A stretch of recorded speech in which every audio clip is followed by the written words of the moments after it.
Good Monday. I've got my cuppa. We've got a new fusion champion in the game. So let's look at his skills and figure out if he's good or not.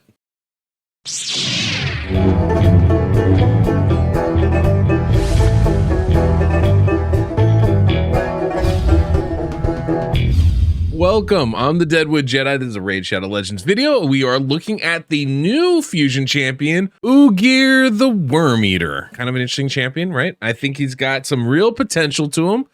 I don't, actually. That's a lie. I don't think this guy is going to be that great, but I want to go over his skills, go over his kit so you guys know whether this is somebody you want or not. I've got my little cup of tea here. This is actually from YST. He sent me this tea a while back, and it's quite delicious, and I like having it every so often, in addition to my coffee. In opposition and separately, sometimes one, sometimes the other. All right, enough of that. Let's look at his kit real quick. Okay, this is Ugir the Wanderer, you guys. Kind of a cool looking champion, right? I like the scales. I love the the what's it called, the dragon head on his shoulder, the worm head, I suppose is a better way. You might notice something about the color of the scales. I think he ate Pythion, as I think what happened here. But yeah, it's kind of a cool thing. Definitely it seems like he's tied in with Pythion as a counter to those abilities, specifically for arena. So let's look at the kit really quickly. I think it should be pretty obvious how this champion is supposed to be used once we read it. A1, attack one enemy, single hitter, 80% chance of removing or stealing a buff from an enemy randomly, and 80% chance of placing block buffs. That does book up to 100%, so not bad for an A1 skill. Honestly, a lot of utility out of that. I like that. A2, Earth Puncture, attacks all enemies, has a 75% chance of removing all buffs from all enemies, and then has a 75% chance of placing a weaken debuff for 2 turns. Look, a couple things that are going to be important with this skill. Order of operation. Are we stealing buffs first and then attacking? Are we placing the weaken first and then attacking? Those things are going to make a big difference as far as the damage this skill can do. That said, obviously, an AoE buff strip is not a bad thing. Being able to place weaken AoE is not a bad thing. So definitely some utility in that. And the fact that it's an attack is nice as well. Then the A3 places increased accuracy buff on all allies for 2 turns. Also places an increased defense buff on all allies whose defense is higher than their attack. Or places an increased attack buff on allies whose attack is higher than their defense. So this is a really nice buff skill, right? Where you get the increased attack. And then depending on what your damage skill is or your highest build skill, you're going to get a buff to that as well, either your defense or your attack. That's a pretty nice ability, honestly. I like that. It's okay for arena because it does not come with a turn meter boost. So, there's limits to how effective it can be. There's no interruption skill here. And there's no attack on this skill. It's a non-attack skill. That can be good. It can also be bad. Kind of depends on who you're facing, what you're trying to get through, but increased accuracy is definitely valuable, especially, with so much resistance champions out there. Definitely something that's useful for us. And then the passive ability, whenever an enemy is revived, instantly activates Earth Purge. That's the puncture. That's that second ability, the AoE and the buff strip. If an enemy is revived by a champion from the Lizardman faction, the effects of Earth Puncture cannot be resisted.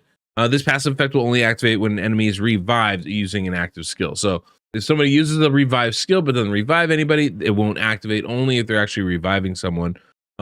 Instantly activating Earth Puncture will not place the skill on cooldown. There are multiple champions on the team with this skill, only one will activate.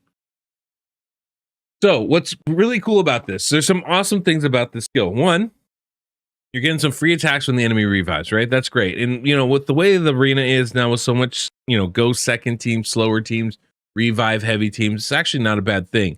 The fact that it is, you can see it's on a 2-turn cooldown naturally, but with the book, it goes on a 1-turn cooldown. That means basically every time he gets a turn, he can activate that. That's a pretty nice ability. It also doesn't put Earth Puncture on cooldown. So if you have it available, you can use it again on your turn, which could, in theory, enable you to actually cast a skill like 3 times in a row, right? They revive, it activates. You take your turn, it activates. They revive again, you activate it again. Pretty solid. Pretty solid. Not angry at that. There are obviously some very clear downsides to this, right? One, I now have to build another champion with both accuracy and damage. It's a hard thing to do. It's my least favorite thing to do. And if you're trying to use him on teams that have revivers, typically we're talking go second squads. Typically we're talking some high resistance teams. Now he does bring an increased accuracy buff, which is great. That is definitely a positive thing. And that can help counteract some of that. But again, it's not tied to an attack, which makes it less useful. So let's say, for example, I want to build him as a damage dealing champion, right? I want to build him as a nuker. He's gonna be my revive counter, right? I got him now.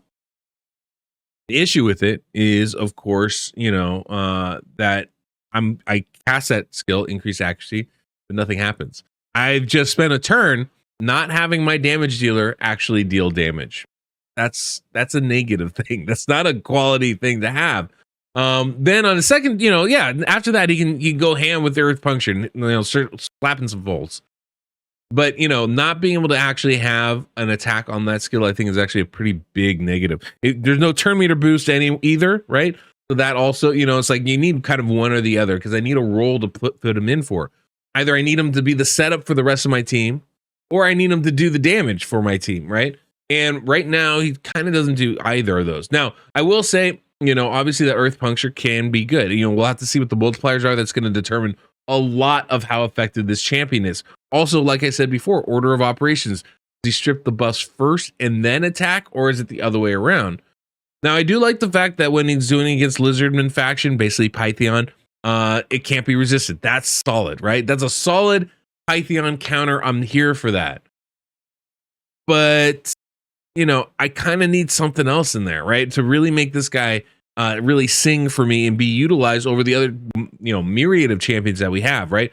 Is there I'd love like a, 25%, 30% ignore defense buff, or ignore block damage, or ignore unkillable, right? Those would be some nice things to add to that.